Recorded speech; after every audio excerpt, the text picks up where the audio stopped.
Good Yontif. It is my pleasure to speak to you about the state of Temple Israel. As you have witnessed, we have not missed a beat in providing you a meaningful, healthy, and safe high holidays experience. We are thankful for all the hard work that our clergy, staff, and volunteers have put together to make these unique services possible.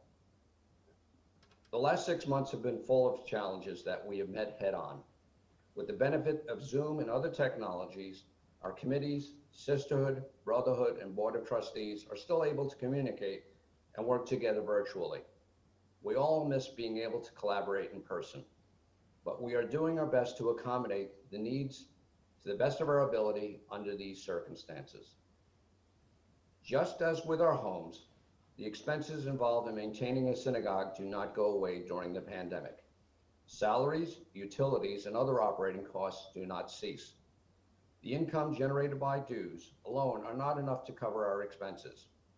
Our inability to hold in-person fundraisers, coupled with the fact that we have not sold our Merriman Road building, have also negatively impacted our bottom line.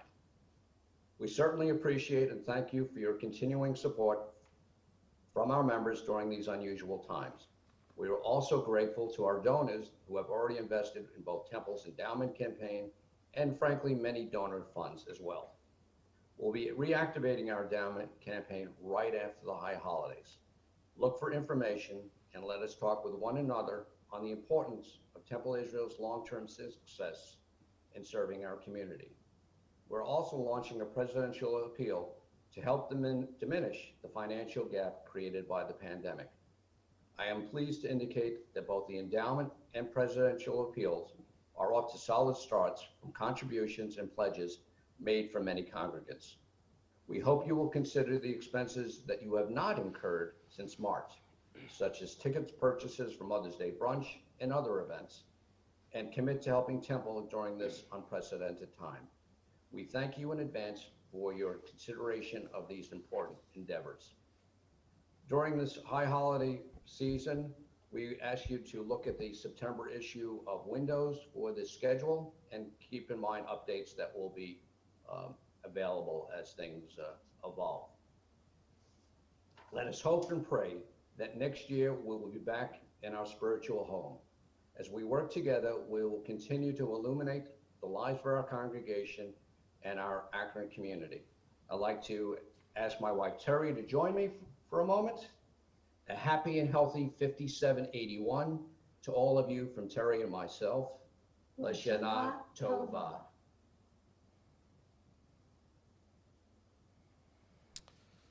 We begin this evening of Yom Kippur as we did on Rosh Hashanah. We take this moment to light our Nerot Tamid, our eternal lights in our homes, and so we invite you to gather the candle that you hopefully received from us and to prepare to light it with us. Tonight is the most serious night of the Jewish year. Tonight we begin our prayer with the sounds of Kol Nidre. On Rosh Hashanah, the clergy humble themselves before the congregation. On Kol Nidre, it is our tradition in this congregation that the people who have led our congregation to this point, our past presidents, are humbled by carrying the Torah into our midst. As we look at our ark empty and then watch them fill it with all of our Sifrei Torah, our Torah scrolls. It is certainly different this year. And yet we will still see our presidents bring the Torah into our midst. Before we see them, we offer this prayer. Kol Nidre, a chant that begins in a whisper and rises to a cry. On this night of promises remembered, each soul in solitude communes with the soul of the universe. God, from this day of atonement to the next, may we reach it in peace. All Israel makes these vows, to turn from wrong, dishonesty, and greed, to walk in the path of justice and right. And yet we know our weakness, how prone we are to fail. Help us to keep our word. Help us to act with humility and integrity. We seek pardon and forgiveness. We seek your radiance and light. I invite you to light your candle with me.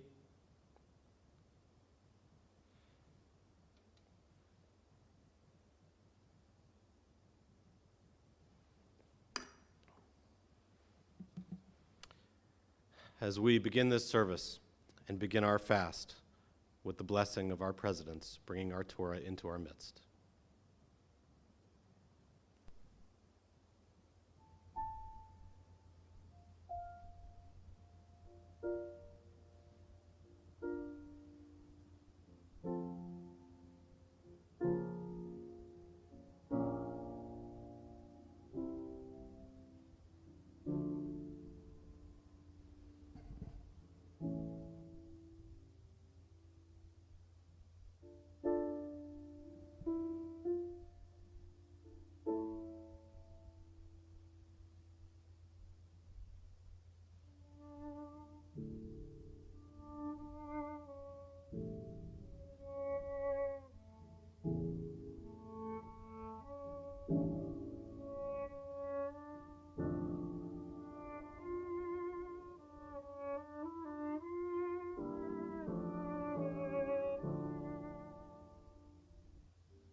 We invite you now to rise as we take our silver prayer book Different from the Rosh Hashanah Machzor, there's 2 volumes you should have received if you picked them up. The Yom Kippur Machzor, as we turn to page 14 and page 16. As we turn to the words of Kol Nidre, we open our ark and we hear the voice of our cantor share with us these humbling words.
can be seated if you'd like.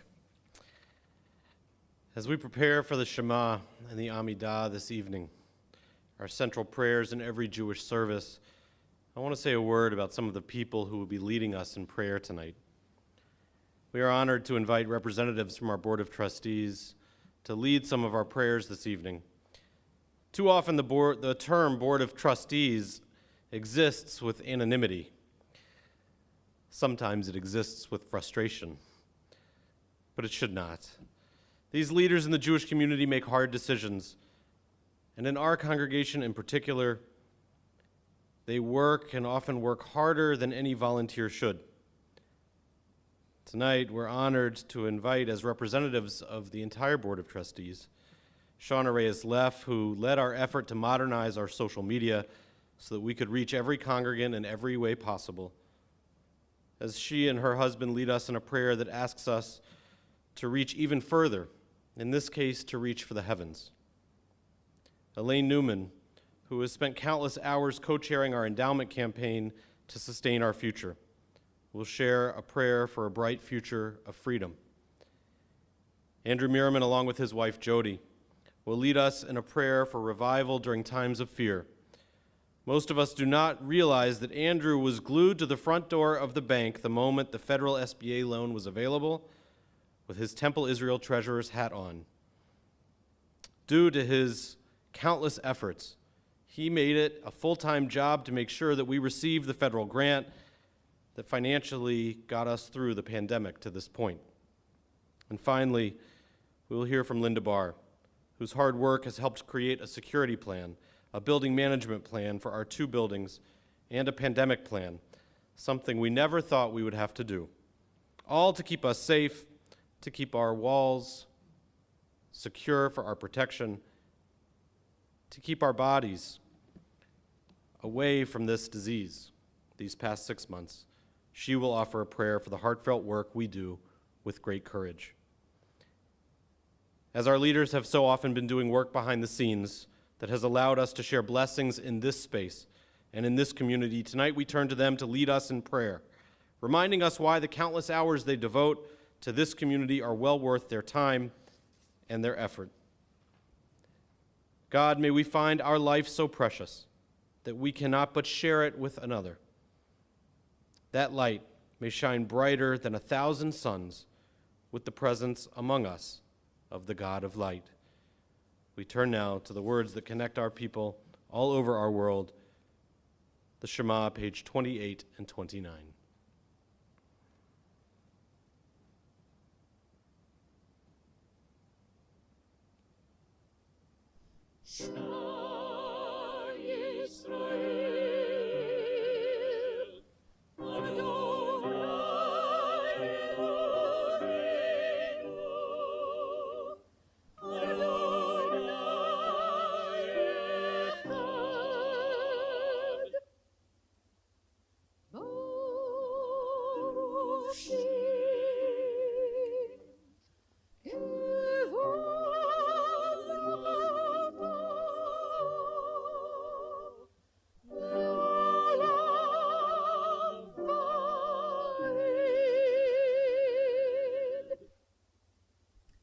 Please be seated and join me in chanting the Via Hafta.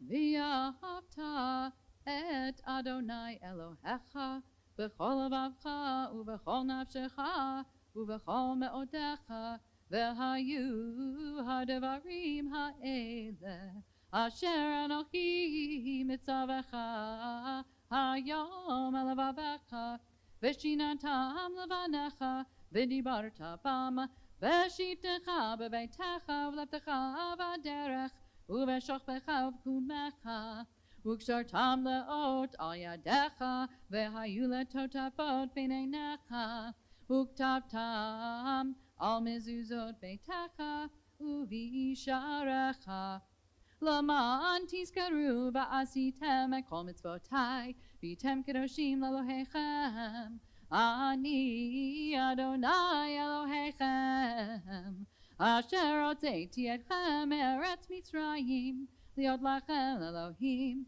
Ani Adonai Elohechem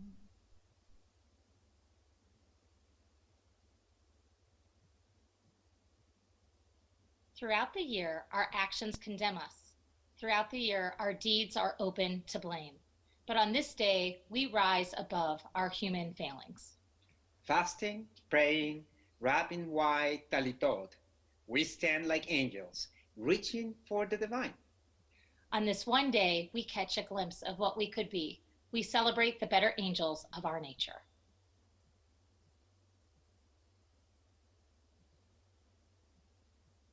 Truth and faith, these are the fundamental to our existence. God alone is their source, and we are Israel, the people of God. Our sovereign saves us from tyranny, redeems us from its violence through countless wonders, from its brutality through great feats beyond measure. We are Israel, a people of God, the giver of life, who would not let our feet give way, the maker of miracles, for us Pharaoh, of signs and portents in the land of Egypt, the one who brought our people Israel from its midst to enduring freedom.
Adonai et Yaakov, ugala miyad chazak mimenu. Baruch atah Adonai. Baruch ubaruch Shema. Gal Yisrael.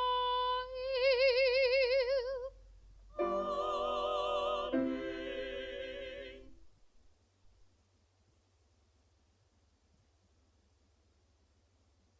When fears multiply and danger threatens, when sickness comes, when death confronts us, it is God's blessing of shalom that sustains us and upholds us. Lightening our burden, dispelling our worry, restoring our strength, renewing our hope, reviving us.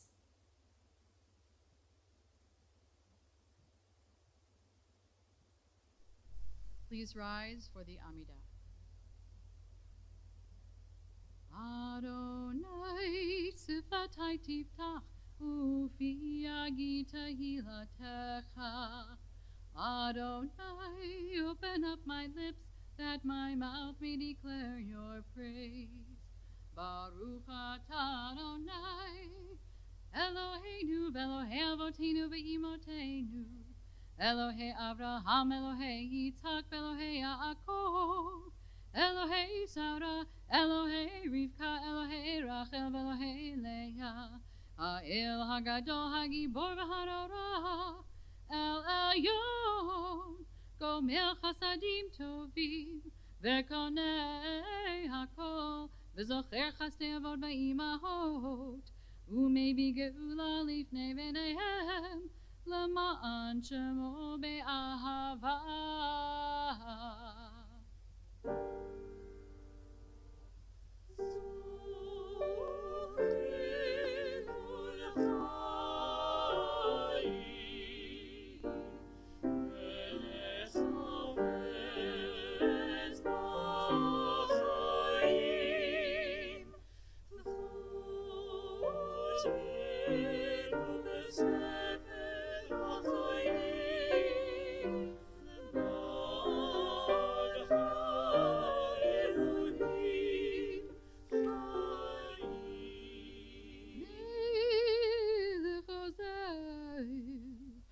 Moshiach u'magei,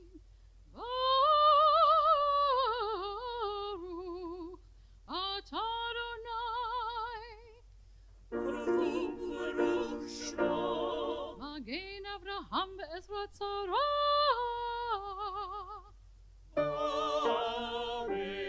Ata gibor le'olam Adonai. Mechaye hakol ata rav lahoshia.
Pure heart, clear mind, generous vision, gentle words, the courage to say yes, the strength to say no, steadiness in your work, purpose every day. I set you before me always, mindful of you. May I never be shaken.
Having heard the words of our Amidah and seen the pictures that we're using this High Holy Day season, shared with us by Harvey Krieger and our photography small group as an addition to our prayers, we take a moment now for our own personal prayer as we add the words of our hearts to the prayers of our holidays. We invite you to pray on your own.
On page 82 in our prayer books, we prepare for the words that humble us.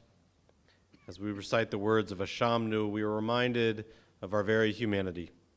We are reminded that our world is broken by misdeeds of some, and we are reminded that some of those actions belong to us. We bring these words close to our hearts as we repeat the chanting of the cantor and humble ourselves together.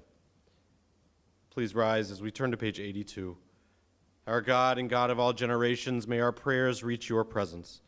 And when we turn to you, do not be indifferent. Adonai, we are arrogant and stubborn, claiming to be blameless and free of sin. In truth, we have stumbled and strayed. We have done wrong. Ay, ay, ay, ay, ay, ay, ay, ay, ay, ay,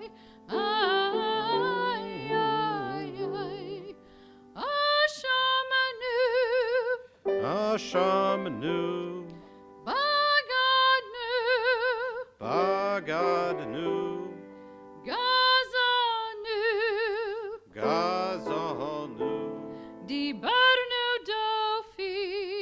Dibarnu Dofi, ay, ay, ay, ay, ay, ay, ay, ay, ay, ay, Hevinu, Behirshanu, Zadnu,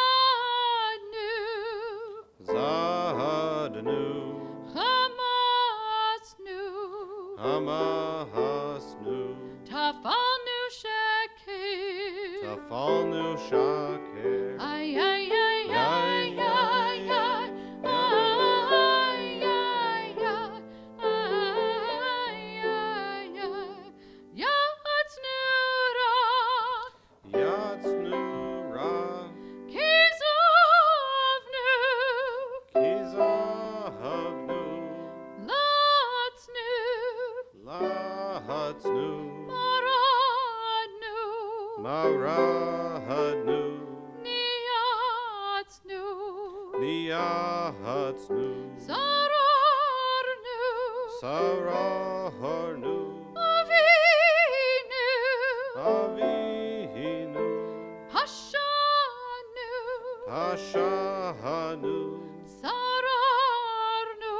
Sarahanu. Kishinu Oreh. Kishinu Oreh. Ay, ay, ay, ay, ay, ay. Yada. Ay, ay, ay, ay, ay, ay. Rashanu. Rashanu. Shichatnu. Shichatnu. Tiavnu.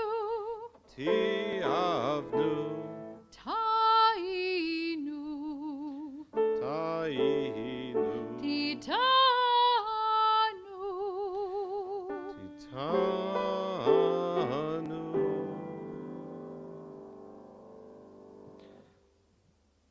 Of these wrongs we are guilty.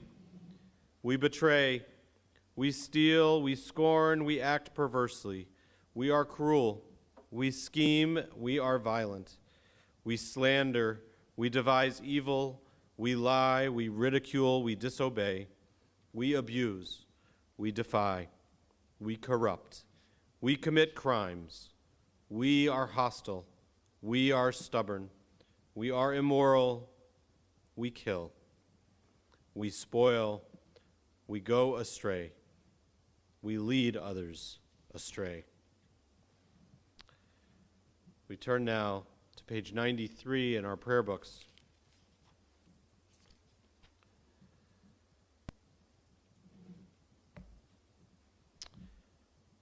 As we offer this prayer for acts of healing in our world, the ability to repair what has been broken. Al Hatikun, God, our Creator and Guide, let us speak now of the healing acts by which we bring you into the world, the acts of repair that make you a living presence in our life. Al Hatikun Shitikanu Lefanecha, for the act of healing we have done openly or anonymously, for the act of repair we have done without personal gain. For the act of healing we have done by seeking forgiveness, and for the act of repair we have done by forgiving others. For the act of healing we have done through righteous giving, and for the act of repair we have done by opening our hearts. For the act of healing we have done by comforting the mourner and visiting the sick, even when it has been difficult to do this year. And for the act of repair we have done by pursuing justice and human rights, fairness and civility. For the act of healing we have done by making peace between one person and another. And for the act of repair we have done by protecting nature and all its creation. For the act of healing we have done by teaching our children the ways of peace. And for the act of repair we have done by teaching our children the ways of Torah. For the act of healing we have done by honoring elders and loving the stranger. And for the act of repair we have done in response to your commandment to choose life and blessing. B'al kulam, may all these things bring nearer the day when you shall be one, and your name shall be one.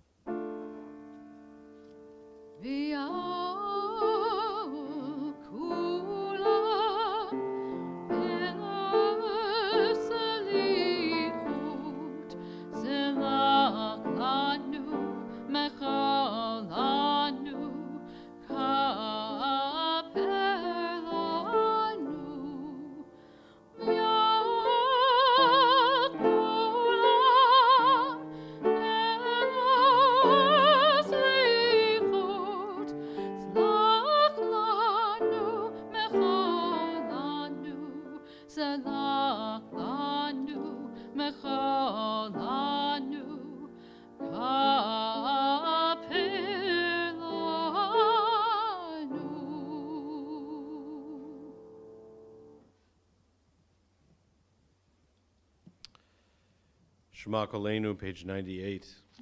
Our prayer, calling out to God to hear our voice. In every other year, we look out, unable to see God, asking God to listen. This year, we are well practiced. having looked out at our world, not able to see people, but asking them to hear us, to connect with us through technology, through our prayers. By knowing that we are doing the same thing at the very same time, we have found a way to call out into the world, Shema Kolenu, and pray that our voices are heard. Will you hear my voice, you who are far from me?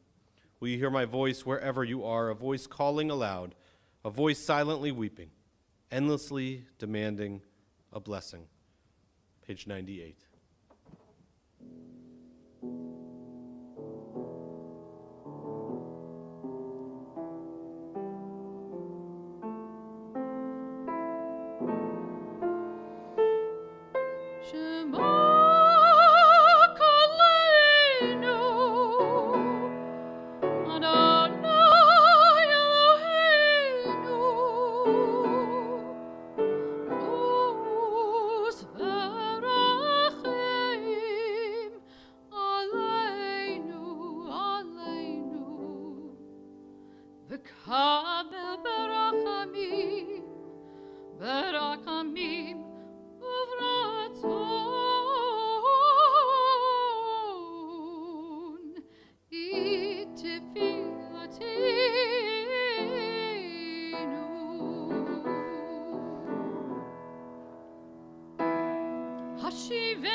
We prepare now for the words of Avinu Malkeinu.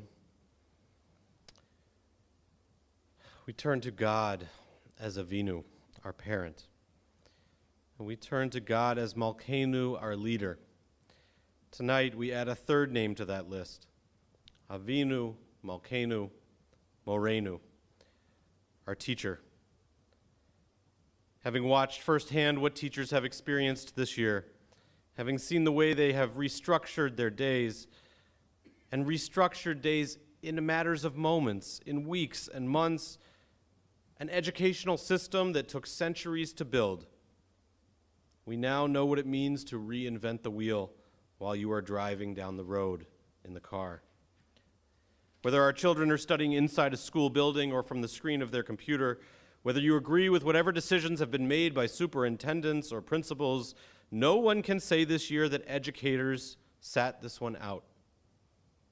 As one person described it, while we were falling from the sky, you, educators, Apollo 13'd our orbit and brought us back to Earth safely. We are honored to invite 4 educators from our congregation and their families to be our representatives before the Ark for their recitation of Avinu Malkeinu Umoreinu, this Kol Nidre. You have been divine examples of humanity.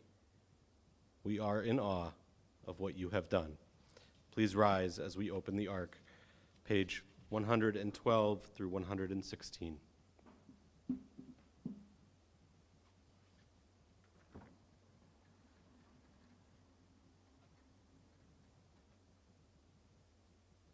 Avinu Malkeinu, ha'er lanu et derech hayenu. Avinu Malkeinu, illumine for us the path of our life. Avinu Malkeinu Moreinu, how shall we find the strength to take the road less traveled by? Avinu Malkeinu Moreinu, how shall we come to know the purpose of our existence? Avinu Malkeinu Moreinu, how shall we learn not to live life in vain? Avinu Malkeinu Moreinu, how shall we get out of our indifference? Avinu Malkeinu Moreinu, how shall we distinguish between truth and falsehood? Avinu Malkeinu Moreinu, how shall we find the answers to our questions? Avinu Malkeinu Moreinu, how shall we gird ourselves with strength to seek answers?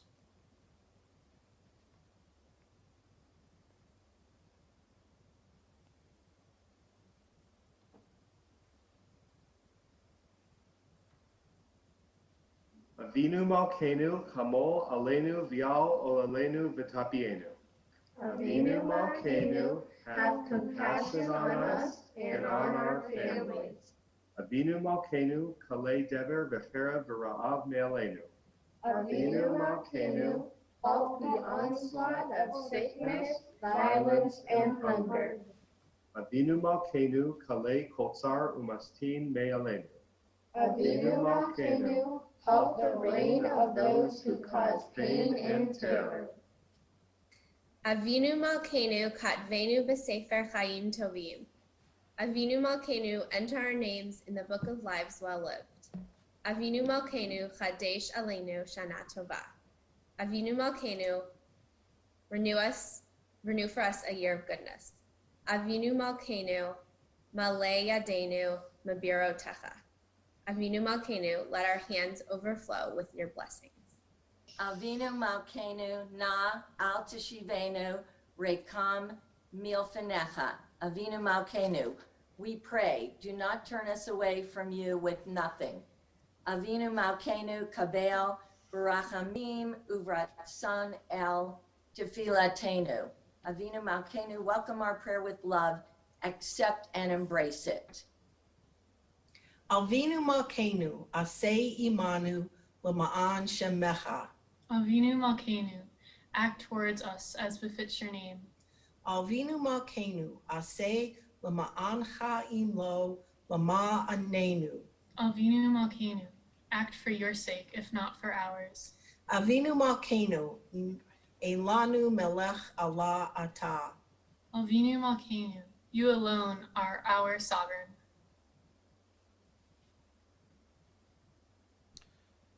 Avinu Malkeinu, chanenu v'anenu ki ein banu ma'asim, asei imanu tzedaka v'chesed v'hoshienu. Avinu Malkeinu, almighty and merciful, answer us with grace, for our deeds are wanting. Save us through acts of justice and love.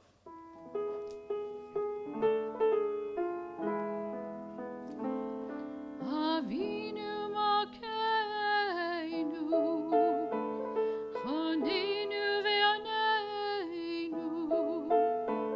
Avinu Malkeinu, chanenu v'anenu, ki ein banu ma'asim. Aseh banu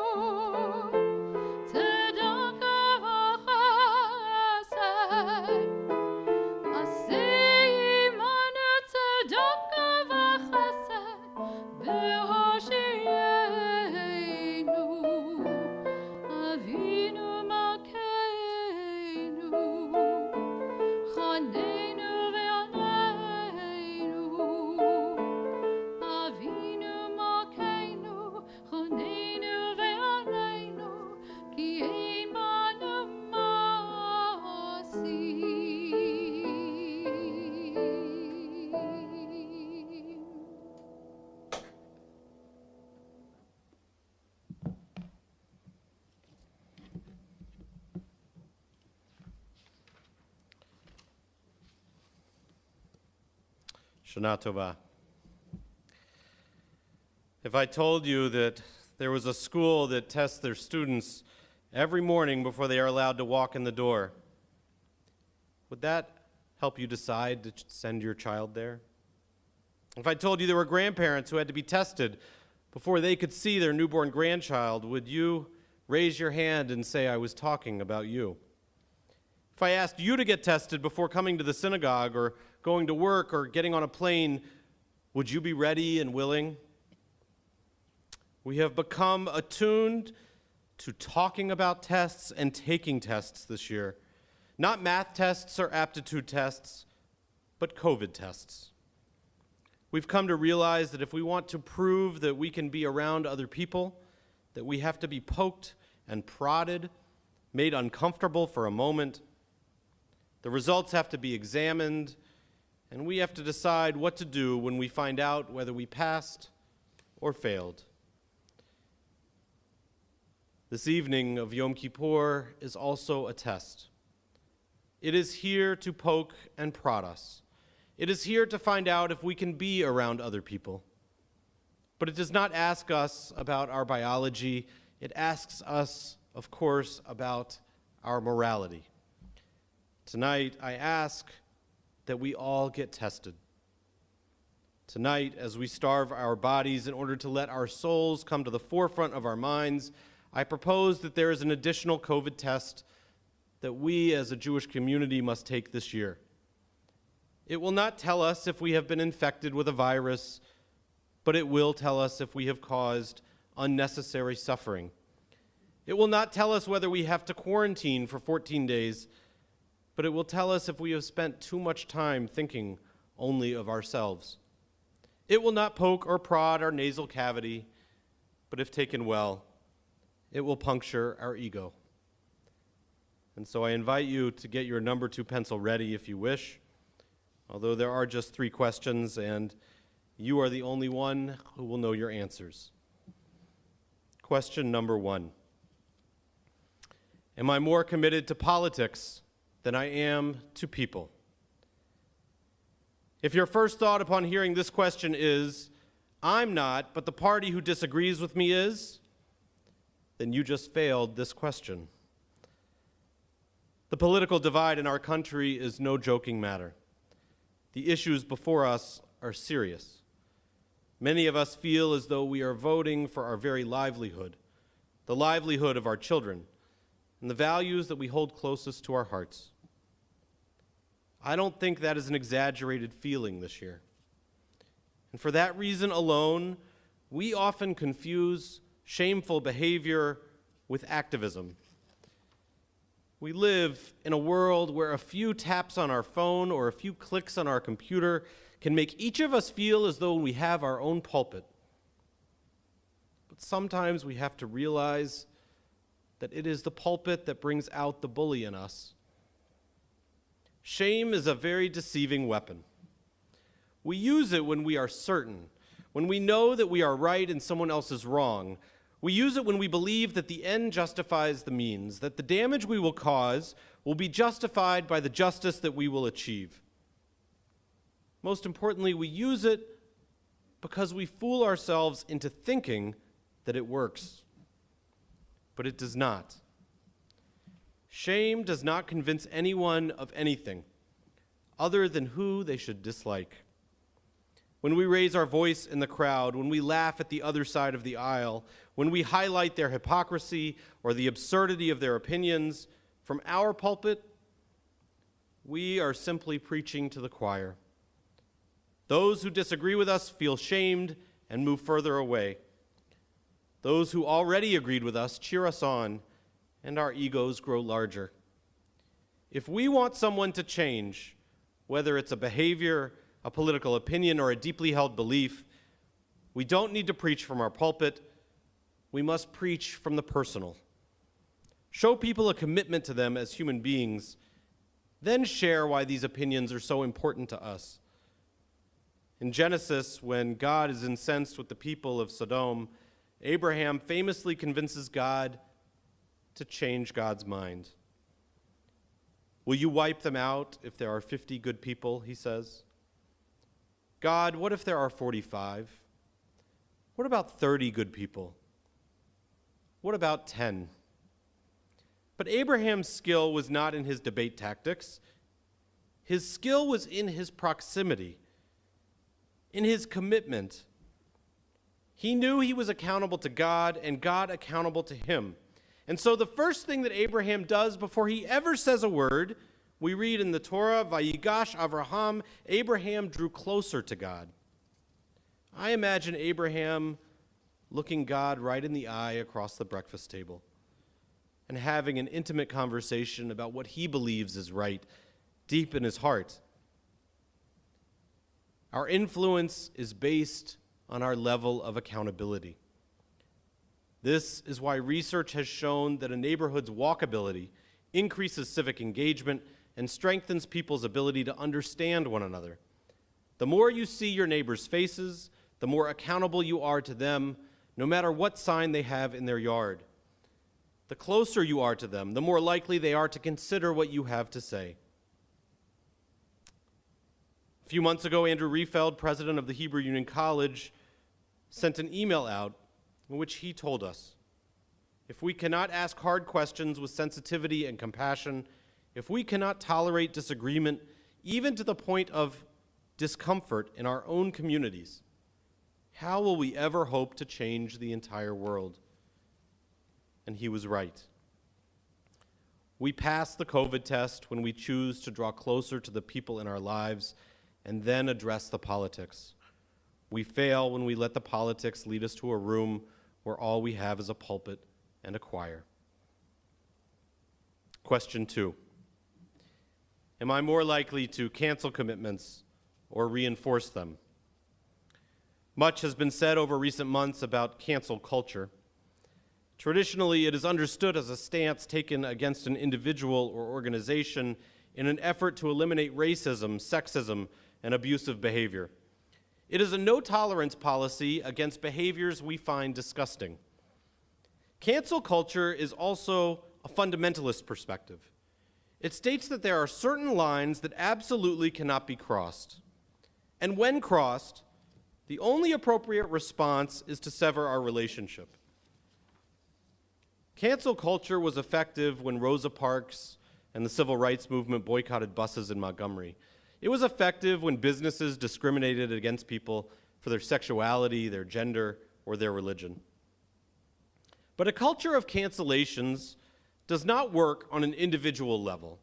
All that does is leave each of us having severed ties and forfeited our influence. Rabbi Morris Adler points out that at Passover, we often overlook the 9th plague. It's not as exciting as the others. There are no animals. There's no River Nile turning red. No magic, really. It's the plague described in the book of Exodus as a deep darkness that came over the land where one man could not see his own brother. And Rabbi Adler points out that if the plagues are in order of severity, the only plague worse than this is death of the firstborn. When we were sent home in March, COVID began to test our commitments. In a world where we do not need a gym, will we still join the JCC? In a world where we cannot enter the synagogue, will we still be a part of the Jewish community? In a world where we are isolated from other people, are we able to still show up for them in whatever way we can? But we can pass this test. We pass it by remembering that we do not make commitments to our community simply because of our personal needs. We make commitments because they also serve the greater need. 2 years ago, Time magazine published an article about how much work had been done to eradicate polio over the last half century. If they only knew where we are today. 2 years ago, we looked back at polio, and there had been so much success that they said people had forgotten what a world with polio felt like. The article begins, "It's easy for Americans to take for granted being able to dive into a public swimming pool or sit in a crowded movie theater without worrying about contracting a disease." Well, we no longer need a reminder of what polio feels like. We know what empty spaces feel like again. But polio was solved because people found a way to come together despite being distanced from each other. Finding a cure for polio was a unifying effort across our country and across the world. Many of us remember it as one of the most successful fundraising campaigns in history. It seemed that everyone participated. It was originally referred to as the National Foundation for Infantile Paralysis, but most of us know it by its later title, the March of Dimes. In convenience stores and drugstores and at birthday parties, people would give money to solve the polio crisis. The campaign itself was a pun off of a news program called The March of Our Time. They chose the value of a dime because, especially in the days following the Great Depression, they believed everyone would want to participate. And the vast majority of people did. Not only did the money they raised lead to a vaccine, it reminded everyone that it was their investment, their work, their commitment that brought about the solution. We are in a time where we too can find an increased commitment to the people in our lives, to the institutions that help those in our community, to the world that together we share. And the result, when Jonas Salk, the son of Jewish immigrants, created the polio vaccine, he was, of course, offered the chance to own the patent on what would be one of the most important pharmaceutical products of the 20th century. He refused. He said, "This vaccine is no more mine than the rays of the sun. It belongs to everyone." When we approach the community with one finger on the button, ready to cancel our commitments, we do not start a revolution. We do not bring about change. All we do is put ourselves on the outside and in the dark where no one will see us. All we do is cancel our influence and slow progress. If we want our community to improve, if we want society to improve, if we want our country to improve, we have to make a commitment to be there when things are perfect, when they are tragic, and everywhere in between. And so we pass the COVID test when we let the universal desire to defeat this disease become the rally point for our nation, not another source of partisan division. We pass it when we realize that this is not a time to count what services I'm receiving, it is a time to count what service I can provide. And we pass it when we realize that this is a time of immense need, and perhaps we have a dime or two. Final question. Am I willing to be wrong? The Kol Nidre prayer we heard tonight is often imagined as a dialogue. It begins quietly as we approach God, too timid to admit how much we regret the promises that we did not keep. And then we repeat the words again, a little louder. Our confidence builds, and we come to accept that we, like all people, have missed the mark this year, and so we can admit that out loud. Finally, it's said that we look at God like a best friend, like a spouse, a partner, someone we can be fully vulnerable with, and we raise our voice to say, what I was determined to do is something I should not have promised, and I'm sorry. Rabbi David Stern imagines that every time we want to proclaim some self-evident truth, that it's the words of Kol Nidre that whisper in our ear, "Says who," he says. he invites us to live with these words in our ear with what he calls a sacred uncertainty. When we start to predict who will win the Big Ten championship, Kol Nidre whispers to us, says who. When we judge our neighbor, Kol Nidre whispers in our ear, says who. When we tell ourselves that we are bad parents or bad spouses, or that we have bad parents or bad spouses, Kol Nidre speaks in our ear, says who.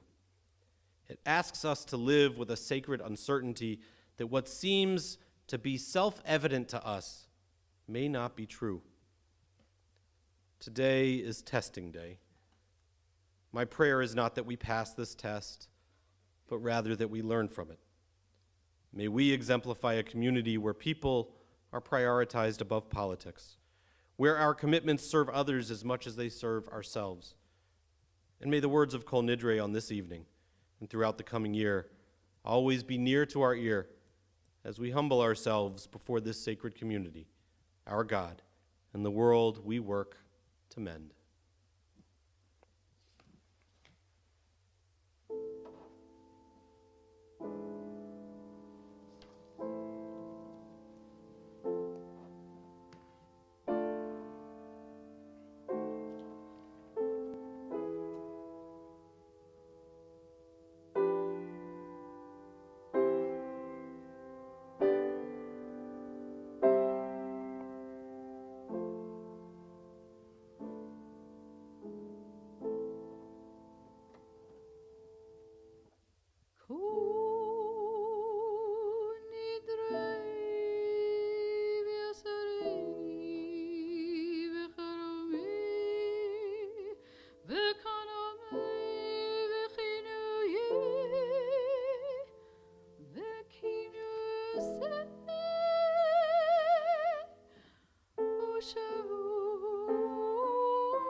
Please rise as we open our ark and share the words of Elenu. Elenu l'shabeach l'adon hakol, latet gedula, le'yotzev reshit, shelo asanu kegoye harotzot, velo samanu kol mishpachot adama, shelo sam chelkeinu kahim, v'gor aleinu kechol hamonam, v'anachnu korim, u'mishtachavim u'modim, lifnei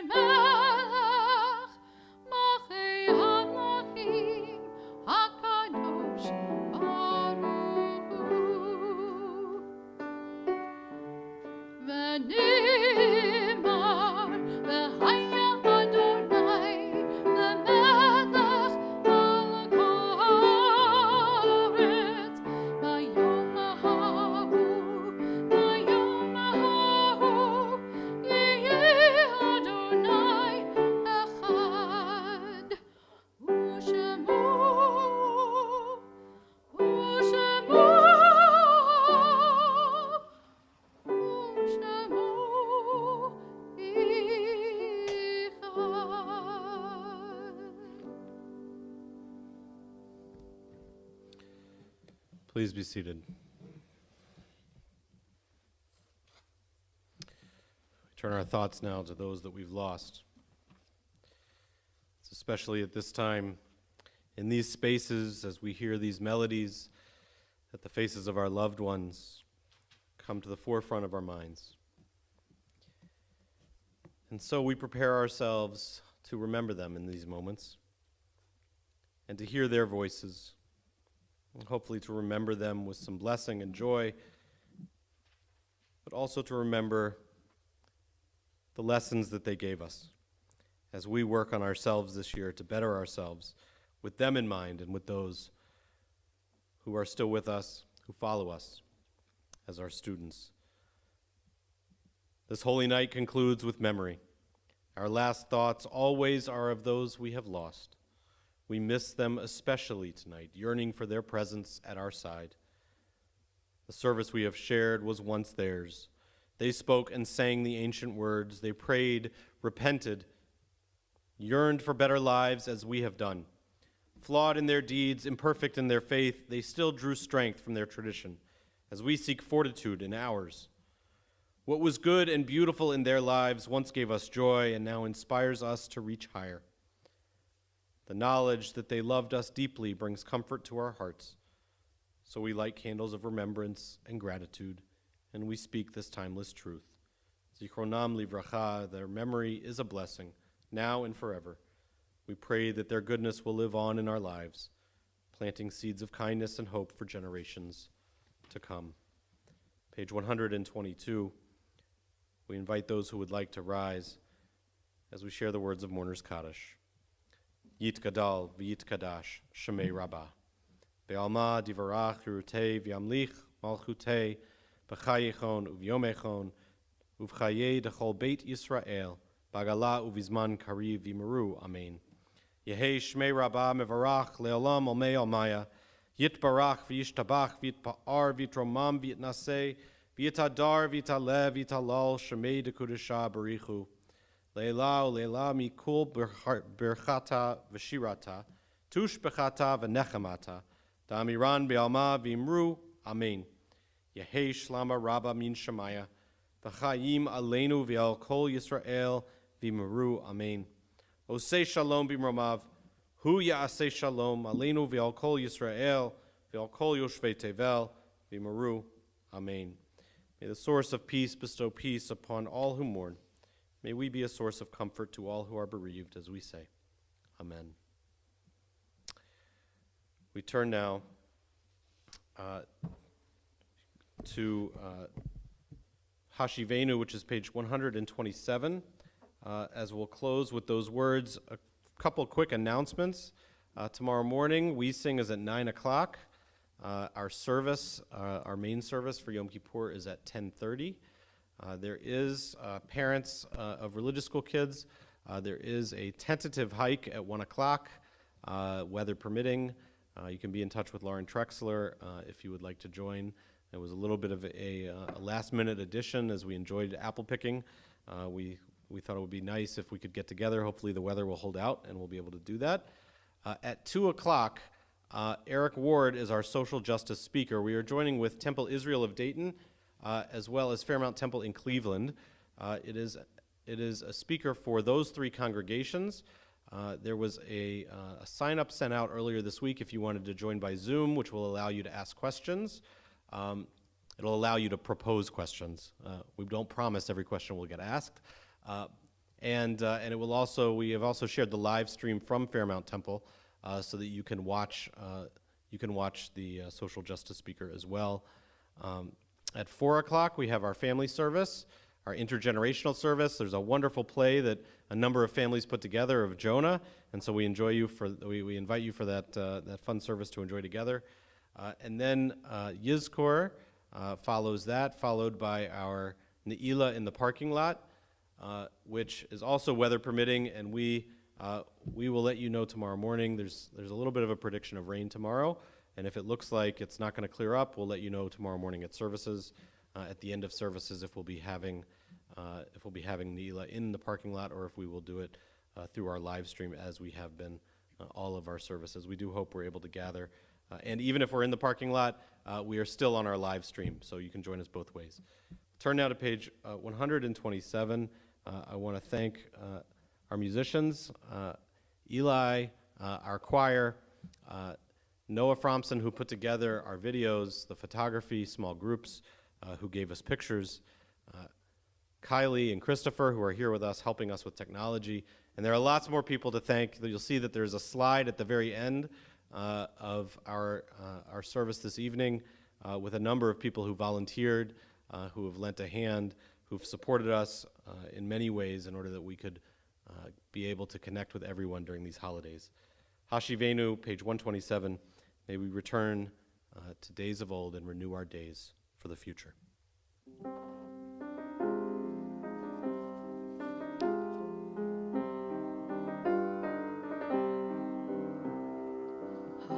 Hashivenu, Hashivenu.